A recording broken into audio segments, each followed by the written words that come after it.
It was not a crown, nor a robe, nor a staff that God chose as the eternal sign of his covenant.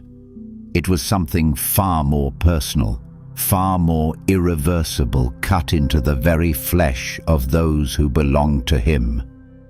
One moment in time, a single act, a flow of blood, and a bond sealed for generations yet unborn. From that day forward, the mark would remain hidden beneath garments, unseen by the world, yet known in heaven and remembered by the one who commanded it.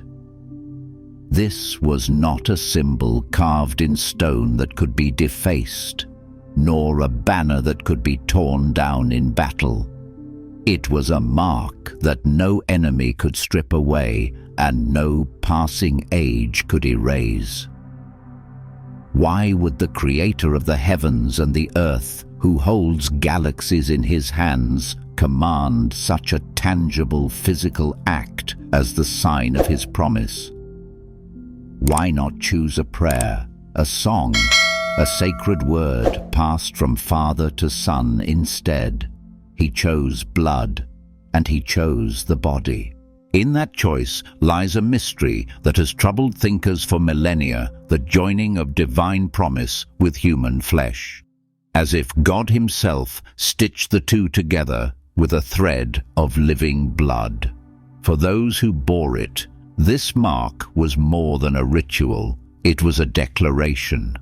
Every time a father prepared to hand the covenant to his son, the knife, the wound, and the blood testified that belonging to the Almighty was not a light matter. It was costly, it required surrender, it demanded permanence. And for those who refused, the consequences were not simply exclusion from a ceremony. They faced being cut off entirely from the people of God, their names unthreaded from the tapestry of the covenant. The weight of this act cannot be overstated. In the ancient world, covenants were sealed with feasts, oaths, and offerings. But the covenant God made with Abraham bore a different seal, one that would outlast empires, survive exiles, and follow his people into every land they entered. It would mark them as his in a way no foreign king could imitate. Yet even as the mark endured, questions lingered. Was this purely about obedience, or was there a meaning deeper than flesh and blood? Could it be that the act itself was a shadow of a greater reality, a hidden truth pointing towards something eternal? That is the mystery we now begin to uncover. The desert was silent, except for the whisper of wind over ancient stones. Stars burned fiercely above, unclouded by the dust of men's cities, and the night stretched over the hills like a vast black canopy embroidered with fire. In that stillness, an old man stood beneath the heavens, alone, yet not alone. Abraham, son of Terah, had walked away from his father's idols and the gods of Ur. He had left the familiar streets of his youth, crossed rivers and wilderness, following a voice that spoke not from an altar of stone, but from the very vault of the sky. That night, the voice came again, steady and unshaken, like the one who spoke had never known the weakness of flesh. I am your shield, your very great reward. But Abraham, weary from years of waiting, answered with a question heavy in his chest. Lord, what will you give me? Since I remain childless, the promise of land and descendants had been given long ago, yet time seemed an enemy. His hair was white. His wife's womb was silent. Even the stars above seemed to mock the delay, countless though they were. Then God took him outside the boundaries of human hope. Look up at the sky, he said, and count the stars if you can count them, so shall your offspring be. Abraham believed him, and in that belief, something eternal shifted. But faith was not all that God required. The covenant would not remain as words alone. There would be a sign, a seal in flesh and blood that no passing generation could misunderstand. Later, under another darkened sky, Abraham prepared animals for a strange, solemn rite. He split them, arranging the halves opposite each other, and waited. When night fell deep, a dread unlike any fear of men came over him. Then, through the shadows, there appeared a smoking firepot and a blazing torch, passing between the pieces. It was not the image of a man, but the manifestation of God's oath, a divine presence binding himself to his own word. In that moment, the covenant was sworn, and in the days that followed, the command was given, every male among you shall be circumcised, from Abraham himself to the servant bought with silver, from the son of promise yet unborn to the stranger within the gates. No one who would share in the blessing could remain untouched by the mark. It would be carved not into stone tablets, but into living flesh, as a testimony that this family belonged to the God who had walked between the halves of the sacrifice. And so the night of stars became the night of blood. The promise and the pain were woven together, never to be separated. Every generation would bear it, not as a memory told around fires, but as a reality inscribed into their very bodies. The God of heaven had claimed them, and the mark would declare it until the end of the age. Generations after that star-filled night with Abraham, the command had not faded into legend. It was preserved, repeated, and embedded into the very core of Israel's identity. The Torah does not speak of circumcision as a cultural practice or a temporary measure, but as an everlasting covenant, berit olam, a phrase in Hebrew that carries the weight of forever. When these words were first spoken, they were not clothed in poetic suggestion. They were sealed in the unyielding authority of divine command. This is my covenant, which you shall keep. God declared in Genesis, between me and you and your descendants after you, every male among you shall be circumcised. And then, without softening the edges, he added the consequence, any uncircumcised male shall be cut off from his people. He has broken my covenant. There was no middle ground, no symbolic loophole, no possibility of belonging without the mark. It was as if the Almighty had drawn a line in the sand of history on one side, those who bore the sign on the other, those who stood outside the promise. In the ancient Near East, covenants between kings and vassals were often sealed with signs, sometimes a token, sometimes an oath sworn before the gods. But here, the sign was not an external token that could be lost or stolen. It was carved into the body itself, as permanent as the skin in which it was set. This was no mere human treaty. It was the visible, physical proof that the people of Israel were bound to their God by blood. To the outsider, it might have seemed a strange or even crude practice. To the nations surrounding Israel, Egyptians, Canaanites, Philistines, the act could be recognized but not fully understood. For Israel, however, it was not about hygiene, custom, or human tradition. It was about obedience to the voice that thundered on Sinai, the same voice that had spoken in the stillness to Abraham.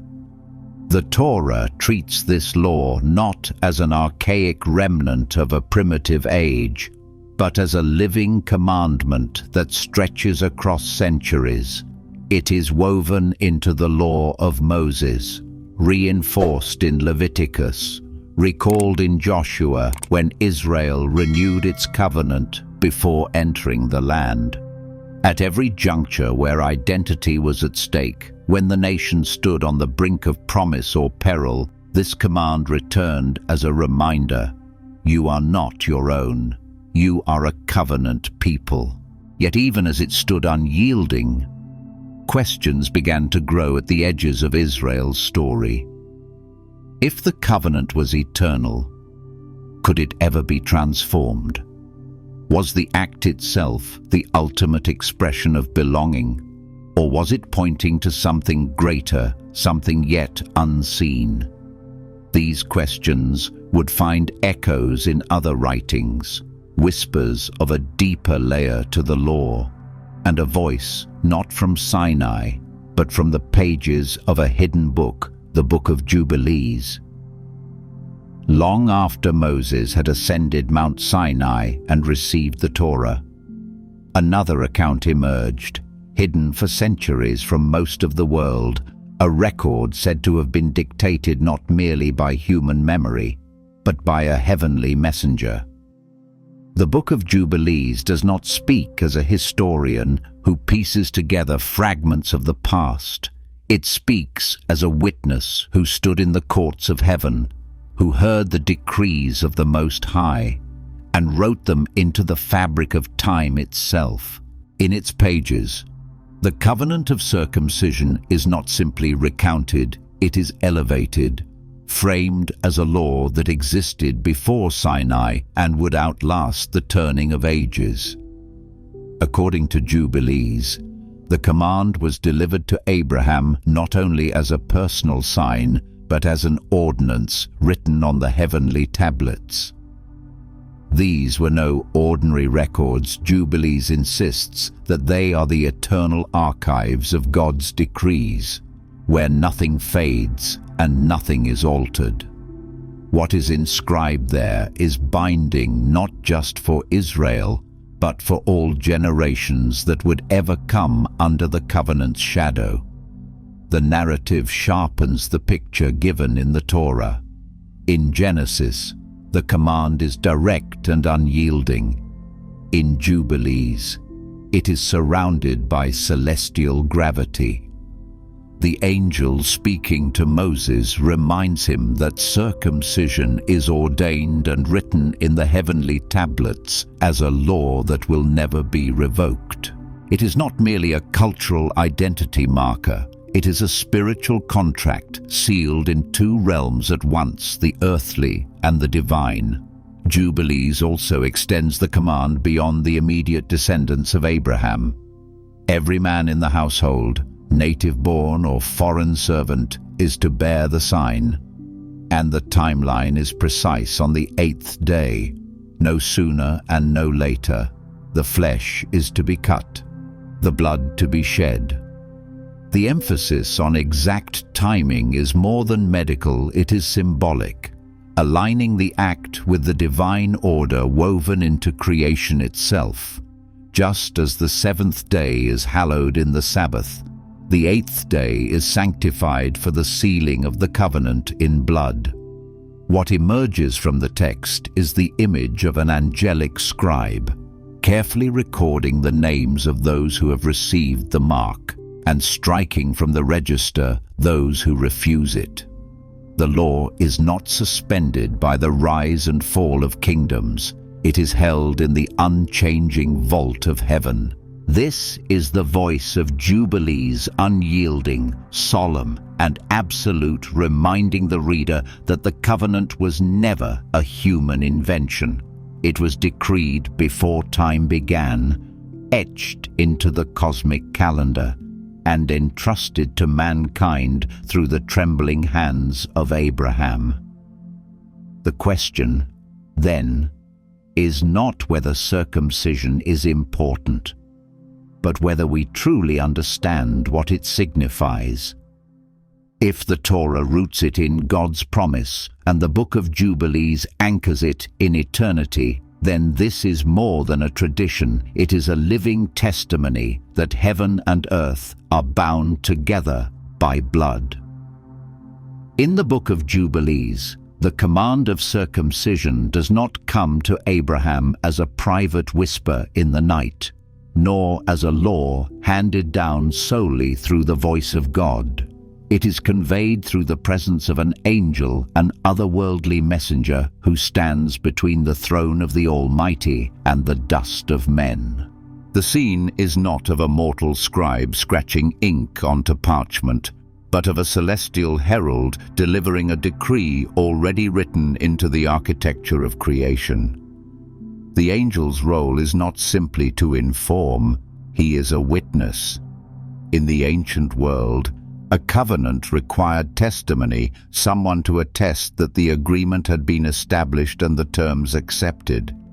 Among men, that witness might be another king, a trusted elder, or the people themselves. But in the covenant of circumcision as portrayed in Jubilees, the witness is a being from the very court of heaven. His presence declares that this is no local pact, no tribal agreement. It is a binding alliance observed in both realms, the realm of flesh and the realm of glory. The imagery is deliberate. The angel is not a casual observer, but a guardian of the covenant, one who ensures that what is done on earth reflects what is inscribed in heaven. The Book of Jubilees describes the law as recorded on the heavenly tablets, which implies not mere memory, but a formal entry into the eternal records of God's kingdom. In the divine order, these tablets are unalterable. Neither time, nor rebellion, nor the will of nations can erase what they contain.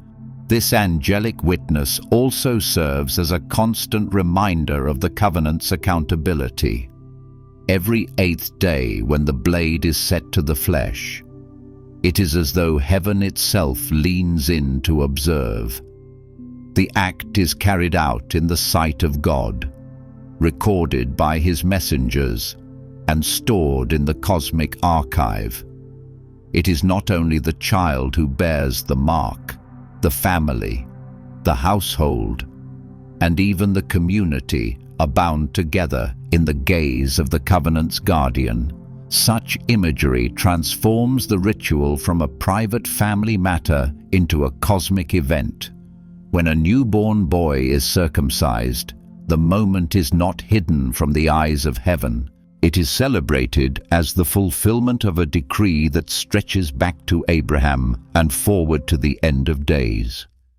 And when the mark is absent where it should be present, it is not only a breach of tradition, but a fracture in the covenant itself, a gap noted in the heavenly record. In this way, the angel is more than a messenger. He is a guarantor. His presence assures Abraham, and later Moses, that the covenant's endurance does not depend on the wavering faith of men alone. It is safeguarded by the same authority that governs the stars. The sign in the flesh may fade with death, but the sign in the eternal archives remains, a silent yet unbreakable testimony that the blood once shed bound heaven and earth together. The knife cuts only once, yet its meaning endures for a lifetime. In the flesh, the mark is a visible and irreversible reminder of the covenant, but its reach is not limited to the body. The ancients understood that what is done in the physical realm reverberates in the unseen realm. To bear the sign of circumcision was to stand under the seal of divine ownership, a seal that marked both body and spirit. In the covenantal logic of the Torah and the Book of Jubilees, the physical act was not merely symbolic, it was a point of intersection between heaven and earth. The removal of flesh was not about human anatomy, but about setting apart the bearer as one who belonged wholly to God. Just as a shepherd marks his sheep so none can dispute their owner, the Lord placed his mark on his people so there would be no confusion about who they were and to whom they owed their allegiance. Yet the physical sign was always meant to lead to something deeper. Even in the Torah, Moses exhorted Israel to circumcise your hearts, warning them against stubbornness of spirit. The prophets would later echo this call, insisting that the external act without an internal transformation was empty, even offensive. Jeremiah spoke of those circumcised in the flesh, but uncircumcised in the heart. A piercing reminder that the blade of obedience must cut deeper than skin. The Book of Jubilees. For all its emphasis on the strict observance of the physical rite, does not diminish the spiritual dimension. By anchoring circumcision in the heavenly tablets, it implies that the act has a spiritual counterpart, a heavenly seal that identifies the soul as part of the covenant community.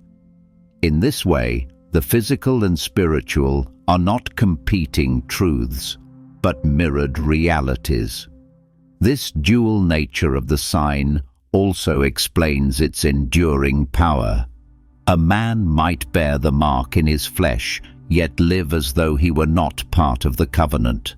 In heaven, the seal in the spirit tells the truer story. Likewise, one might come to God without having borne the physical sign, but, through faith and obedience, receive the seal of belonging in the spiritual sense, a theme that will later rise to the surface in the New Covenant writings. In the end, the mark in the flesh and the seal in the spirit are meant to be one testimony, joined as perfectly as heaven and earth were joined in God's promise to Abraham. The act was never intended as an empty ritual, nor as a badge of cultural pride. It was designed to be an embodied truth that God's people are both outwardly and inwardly His, bearing in their bodies and in their souls the sign that they are bound to Him forever. The Torah does not wrap the command of circumcision in gentle suggestion. It speaks with the unbending edge of divine decree. Any uncircumcised male shall be cut off from his people. He has broken my covenant. In Hebrew, the words carry a severity that is difficult to soften. To be cut off is not merely to be excluded from a ceremony, it is to be severed from the blessings, the identity, and the very life of the covenant community. It is exile without distance, death without burial. In the ancient world, to belong to a people was to share in their gods, their festivals, their inheritance. To be expelled was to lose protection, provision, and a name in the lineage. When God declared that the uncircumcised male would be cut off, He was not pronouncing a bureaucratic penalty, He was issuing a spiritual sentence. The individual would stand outside the covenant's covering, a branch snapped from the root, left to wither under the weight of divine absence. The Book of Jubilees sharpens this warning. It is not content merely to echo the Torah's language. It expands the scope of judgment. It portrays the neglect of circumcision as an affront to heaven itself, a refusal to bear the sign written into the eternal record. The angelic scribe who records the names of the circumcised also records the names of those who defy the command, and those names, once marked for blessing, are struck from the register. This is more than removal from a human community. It is erasure from the heavenly ledger. In Jubilees, the act of refusing circumcision is not a private choice, nor a matter of cultural difference. It is rebellion against the order of creation and the covenantal structure that God Himself established. The text describes such individuals as destroying the covenant and places them under the weight of divine wrath, a judgment that stretches beyond the span of earthly life. The consequences echo into eternity. This severity is not arbitrary. In the divine economy, the covenant is a lifeline between God and his people. To break it is to sever oneself from the source of life. The blood shed in circumcision is not for injury's sake, but for identity's sake. It is the cost of belonging. Without it, the bond is left unsigned, the promise left unclaimed. For the modern reader, such uncompromising demands can feel alien, even harsh. But in the context of the ancient covenant, they were as clear as the boundary stones marking a king's territory. To cross them knowingly was to invite judgment. In Israel's story, the blessings of God were never detached from the obligations of his covenant. The mark in the flesh was the sign that the covenant still held. Without it, the protection and favor promised to Abraham's children could not be presumed. Thus, both the Torah and the Book of Jubilees present a sobering truth. The covenant is not an ornament to be worn or discarded at will.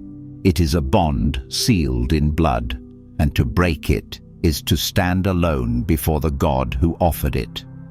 Circumcision was never an isolated command, floating unattached in the pages of Scripture. It was one link in an unbroken chain of divine covenants, each bound by blood and each carrying the weight of eternity. To understand its meaning fully, one must step back and trace the scarlet thread that runs through the entire biblical narrative, a thread spun not from silk, but from life poured out.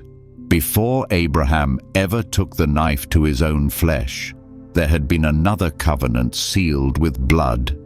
After the flood, when the waters had swallowed the world and left only Noah and his family alive, God set his bow in the clouds as a sign of his promise never again to destroy the earth by flood. While the rainbow was the visible token, the covenant itself had been preceded by sacrifice. Noah had built an altar, and the smoke of burnt offerings rose into the heavens. Blood had marked the moment when judgment gave way to mercy. With Abraham, the covenant became personal and hereditary. It was not only a promise of land and descendants, it was the binding of God's own name to a family line. The blood of circumcision sealed that bond in every generation, making each male heir a living witness to the oath sworn under the stars.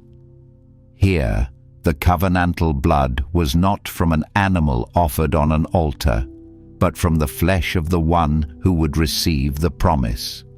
It was intimate, inescapable, and deeply personal. Later, at Mount Sinai, another covenant would be given. This time, the entire nation stood trembling as Moses read the book of the covenant aloud. When the people agreed, sacrifices were made, and Moses sprinkled the blood upon the altar and upon the people themselves, saying, "This is the blood of the covenant that the Lord has made with you." Again, the relationship was sealed in blood, a public, visible testimony that the people had bound themselves to God's law. In the Book of Jubilees, circumcision is placed within this sacred lineage of blood-bound promises. It is not merely the initiation rite of a tribe, it is one expression of a divine pattern. God deals with humanity through covenants, and those covenants are confirmed in blood because life itself is in the blood. By requiring circumcision, the Lord was inscribing his covenant not just on the heart or the mind, but on the very life force of his people, as if to say, "Your life belongs to me, and this mark is the proof." This pattern would culminate in the covenant to come, a covenant where the blood would not be from the flesh of the one receiving the promise, but from the flesh of the one giving it. Yet even that future fulfillment would echo the same truth. God's promises are not casual agreements. They are sealed with the most precious substance in existence, and they demand a loyalty as unyielding as the life they protect. From the moment the covenant of circumcision was given, it became a defining mark of identity. But over the centuries, the very sign that bound a people together also became a dividing line, not only between Israel and the surrounding nations, but within the community of faith itself. The debates did not fade with time, they sharpened, igniting theological battles that reached from the synagogues of the first century to the councils of the early church. In the days of the apostles, the question was urgent: if the covenant with Abraham was eternal, did every follower of the God of Israel need to bear the mark?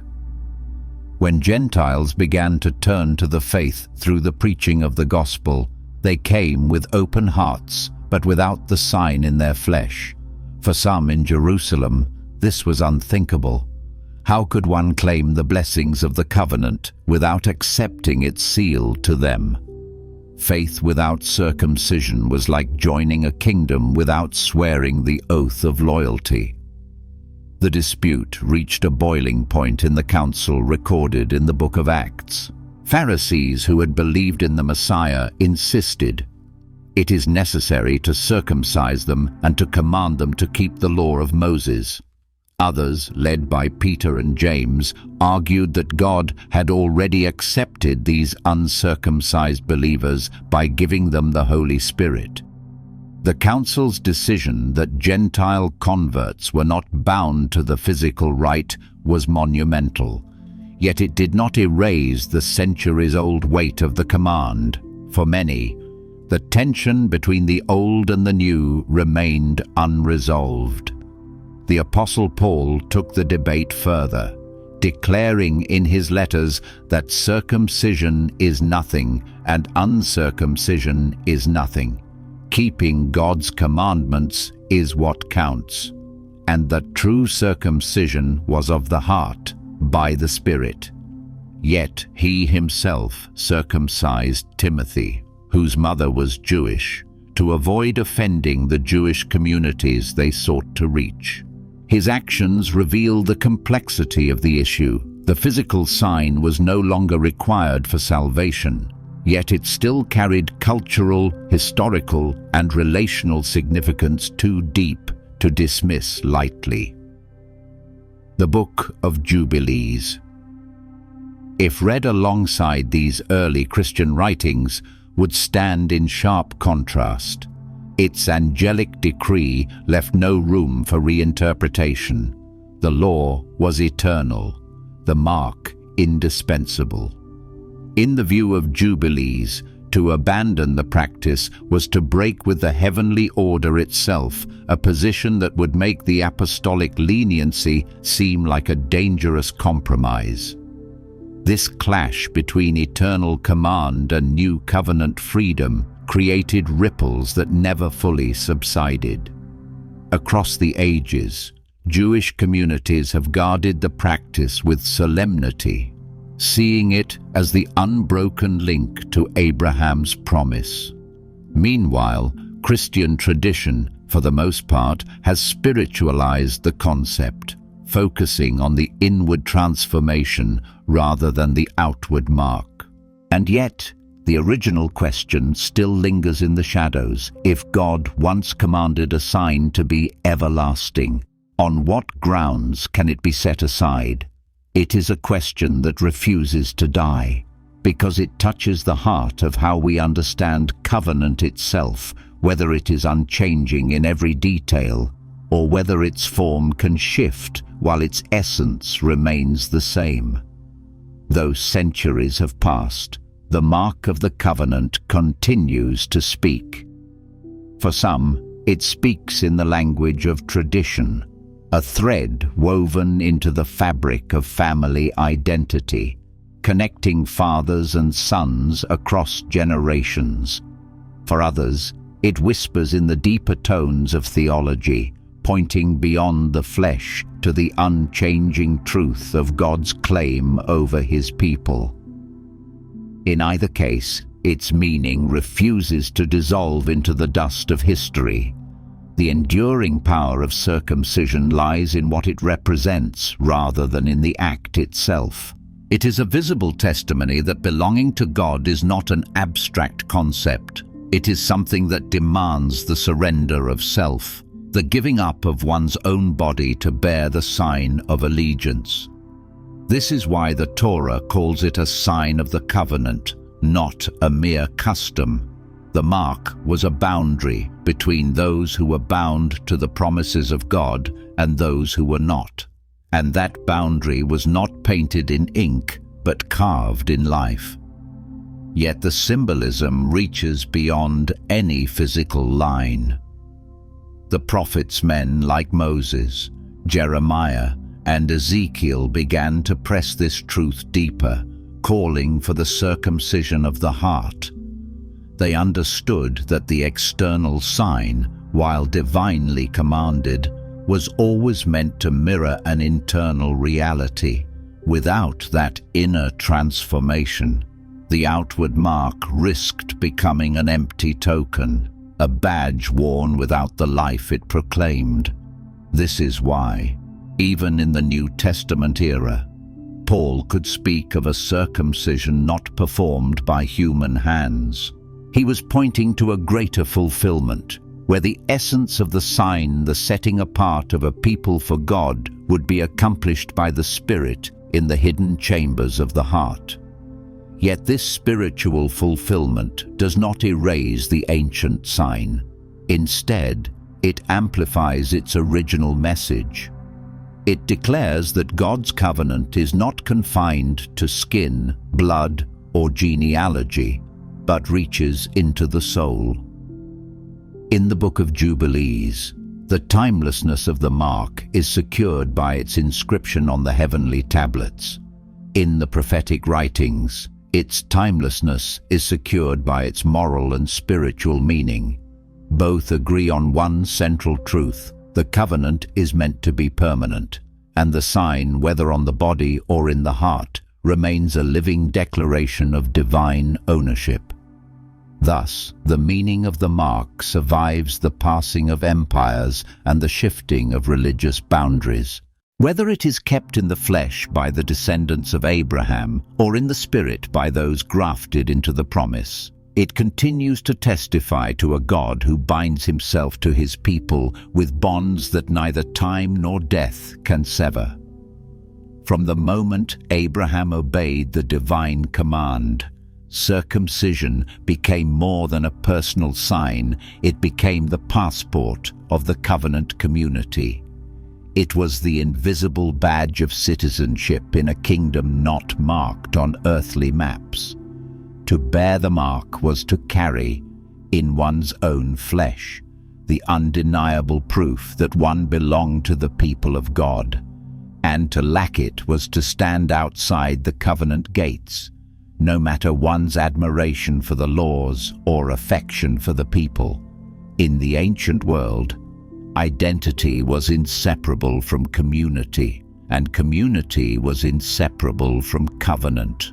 A man's standing, protection, and inheritance were all bound to his place within the covenant household. Circumcision was the seal that granted full participation in that life access to the festivals, the sacrifices, the blessings, and the inheritance promised to Abraham's line. Without it, a man was an outsider, even if he dwelled among Israel's tents. The practice also created a clear boundary between Israel and the nations, in Egypt, in Canaan, in Babylon. Israel could be scattered but never absorbed, because the covenant mark held their identity intact. They might adopt the language or wear the garments of another culture, but the sign remained, hidden yet unerasable, whispering of a loyalty higher than the laws of kings. It was a silent protest against assimilation, a bodily reminder that they were not free to redefine themselves on their own terms. In the Book of Jubilees, this role of circumcision as a boundary is intensified. The text presents it not simply as a sign for Abraham's physical descendants, but as a perpetual ordinance for all who would attach themselves to the covenant people. The inclusion of servants and foreigners in the command emphasizes that covenant identity was not bound strictly by bloodline, but by submission to the covenant itself. It was an open door with a guarded threshold, yet the mark was never meant to produce arrogance or superiority. At its heart, it was a sign of belonging, not a weapon of exclusion. It reminded Israel that their chosenness came with responsibility, that to bear the mark was to bear the name, and to bear the name was to reflect the character of the one who gave it. When Israel failed in this, the prophets accused them not merely of breaking laws, but of dishonoring the covenant seal they carried. Through centuries of exile, return, and scattering again, circumcision has continued to serve as a rallying point for Jewish identity. Even under the threat of death, many chose to keep the command rather than surrender the mark that tied them to their fathers and to their God. The covenant people could lose their land, their temple, even their freedom. But as long as the mark remained, they knew who they were and to whom they belonged. From the first pages of Genesis to the closing visions of Revelation, blood flows as the scarlet thread binding God's dealings with humanity. It is never casual. It is never meaningless. In the biblical narrative, blood is life, and life belongs to the one who gave it. When God claims a people for himself, he seals that claim in blood, not because he delights in the shedding of it, but because it is the most sacred currency in creation. In Eden's shadow, when sin first entered the world, the Lord clothed Adam and Eve with garments of skin, implying that an animal's life had been given to cover their shame. In that quiet, unrecorded act, the principle was set: the covering of guilt would come at the cost of innocent life. By the time of Abel, blood spilled upon the altar was already recognized as an acceptable offering to God, rising as a fragrant testimony of faith. This theme deepened in the days of the Exodus. On the night the destroyer passed through Egypt, it was not nationality, status, or morality that spared the Israelites. It was blood. The blood of the Lamb, smeared on the doorposts, marked the houses that belonged to God. Death passed over where the sign was found. Here, as in circumcision, blood was the visible line between those inside the covenant and those outside it. In the wilderness, the law of Moses codified the role of blood. Sacrifices were to be made, not as empty rituals, but as tangible acknowledgments that life belongs to God and that sin demands a price. The altar ran red with the lifeblood of bulls and goats, each offering pointing beyond itself to a greater sacrifice yet to come. Circumcision, within this wider pattern, is unique. It is not the blood of another offered on behalf of the person. It is one's own blood, a personal cost paid in obedience. The Book of Jubilees frames this as a deliberate parallel, an act that binds the individual into the same covenantal flow that began with Eden's covering and runs through Passover's lamb. To shed one's own blood in this way is to say, with the whole being, I am his, and nothing of me belongs to another. The prophets and psalmists understood the power of this symbolism. David could write, "Gather to me my faithful ones, who made a covenant with me by sacrifice," knowing that every covenant worth the name had been sealed in blood. And the New Testament writers would later see in these shadows the light of the Messiah, whose own blood would serve as the final and perfect covenant seal. Blood, then, is not merely a grim necessity in the story of God. It is the language he chooses to speak when binding himself to his people. And circumcision, though a small shedding compared to the rivers of blood in Israel's sacrificial system, carries the same vocabulary: life given, identity sealed, covenant confirmed. Every covenant in Scripture stands on the foundation of the ones before it. Yet each moves the story closer to its final form. The covenant of circumcision, sealed in Abraham's blood and reaffirmed through Moses, was never an isolated event. It was a chapter in a larger narrative.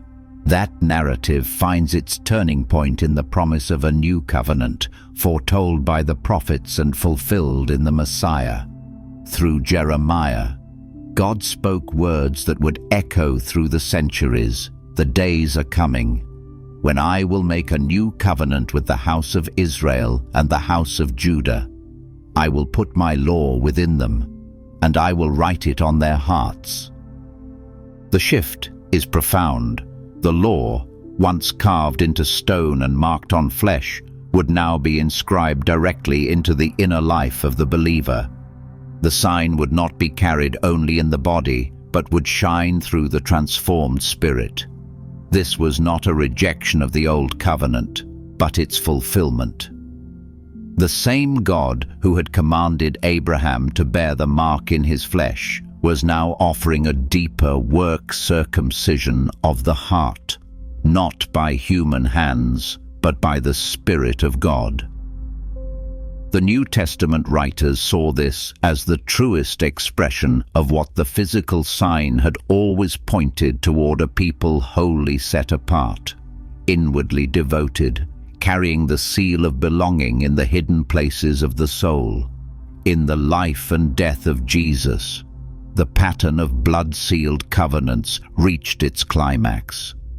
At the Last Supper, he lifted the cup and declared, "This is my blood of the covenant, which is poured out for many for the forgiveness of sins." Here was the ultimate act of divine binding, not the blood of the one receiving the covenant, but of the one giving it. The blade that once touched the flesh of Abraham's sons now found its counterpart in the nails that pierced the hands and feet of the Son of God. For the first followers of Jesus, this raised profound questions. If the covenant had now been sealed with his blood, what place did the old sign hold? Paul's letters wrestle openly with this tension.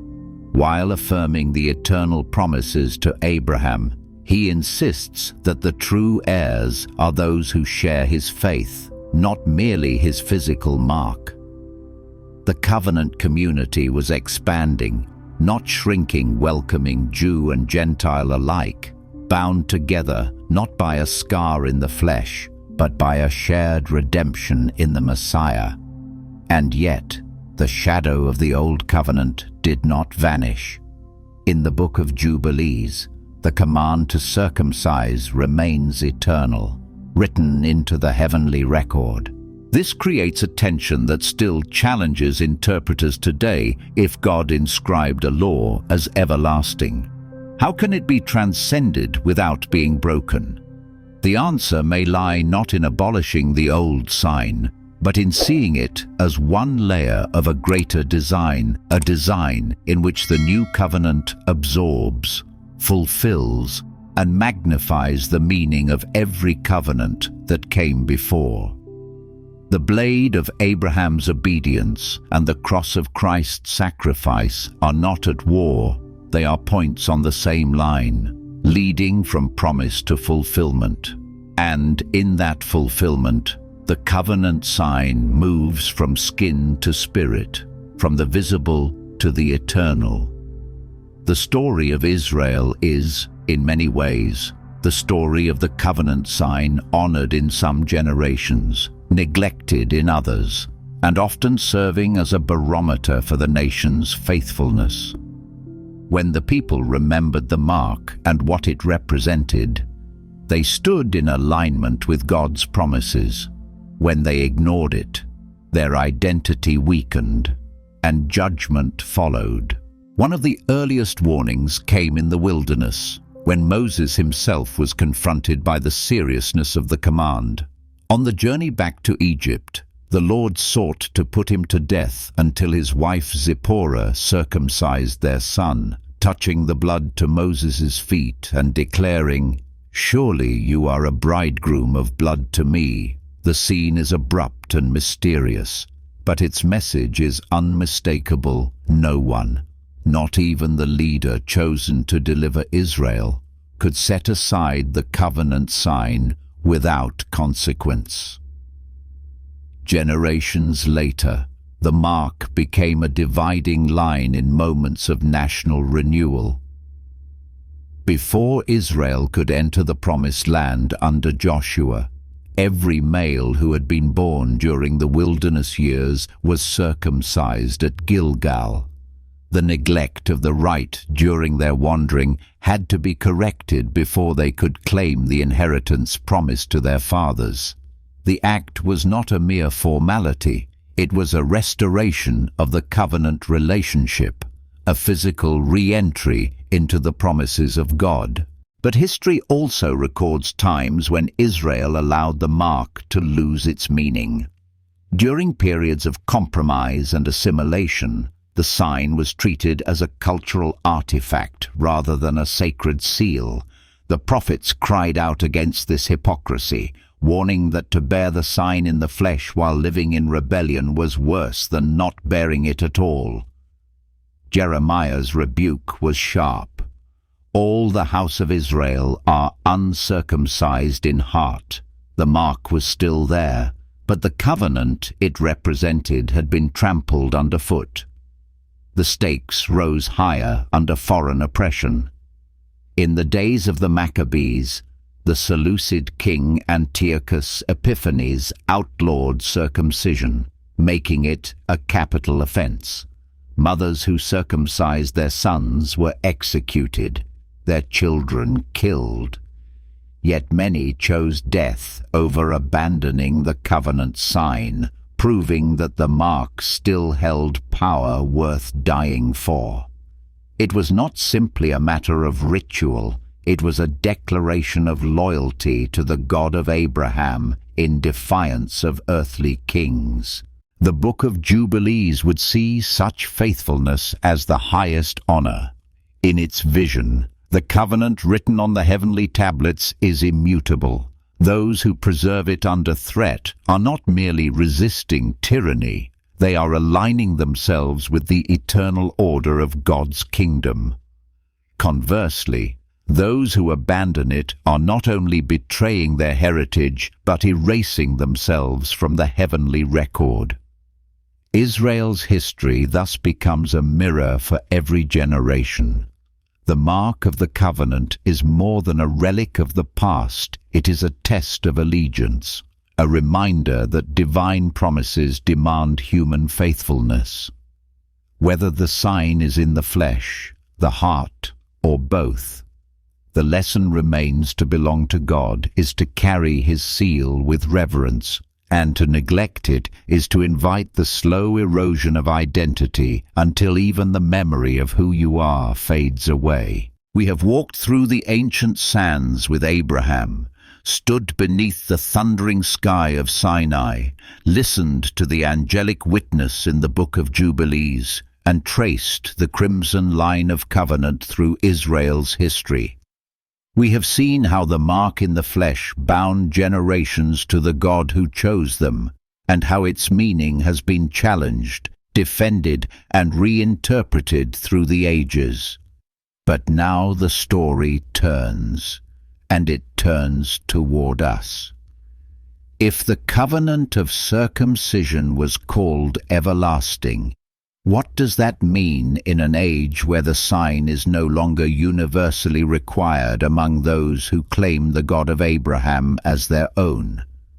Have we moved beyond it, or have we simply shifted its battlefield from the body to the heart? The Torah, the prophets, the writings of the apostles, and the testimony of Jubilees all demand an answer, not from history, but from each soul that hears their call. To bear the mark was never about pride of heritage, it was about surrender of self. It was about letting the sharp edge of obedience remove what does not belong, leaving behind a life set apart for God alone. In the days of Abraham, that surrender was etched in flesh. In the days of the apostles, it was pressed into the heart. But in every age, the question remains the same. Will you bear the seal of belonging, whatever form it takes? For some, this is a question of visible allegiance, a willingness to live openly as one who belongs to the Lord, regardless of cost. For others, it is a question of inward integrity, whether the heart carries the same covenantal loyalty that the body once proclaimed. The old sign and the new reality are not enemies. They are two faces of the same truth. The God who calls still requires a people who are unmistakably His. And so we are left with a decision, not unlike the one faced by Abraham under the star-filled sky. Will we live unmarked, blending into the nations, or will we stand apart, bearing the sign seen or unseen that declares we are bound to the Creator of heaven and earth? The next chapter of our journey will lead us to this very threshold if the covenant of blood holds such unyielding power. Is there a covenant that surpasses it, a covenant sealed not by the blade in human hands, but by the wounds in the hands of the Messiah? That question will carry us forward, beyond the ancient hills, into the shadow of the cross, where the oldest promises find their most costly fulfillment.